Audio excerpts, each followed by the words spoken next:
Diversi volontira naqdu flimkien f'Paradise Bay fejn għal numru ta' sigħat natfu żona partikolari. Żona li ftit huma dawk li jafu bija, iżda fija jinġabar numru kbir ta' skart li jitla fuq il-blat mal-mewx tal-baħar.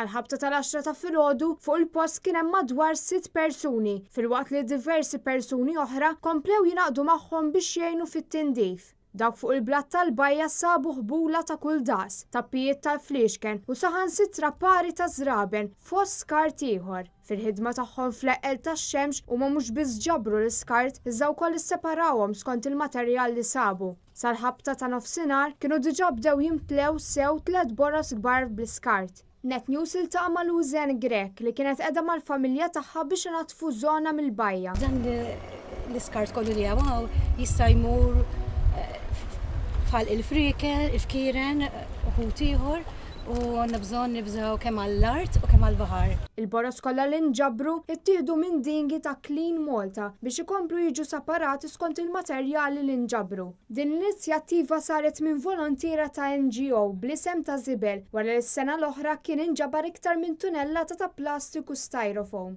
Permezz ta' din l-inizjattiva twassal ukoll messaġġ ta' inkoraġġiment biex in-nies jieħdu azzjoni jżommu l-ambjent nadif biex iż-żibel jintrema bi ħsieb, jitnaqqas u fejn hu possibbli jerġgħu jintużaw l-oġġetti qabel jiġi riċiklat. B'hekk iż-żibel li jmur fil-miżbla ikun l-aħħar għażla u f'ammont drastikament inqas.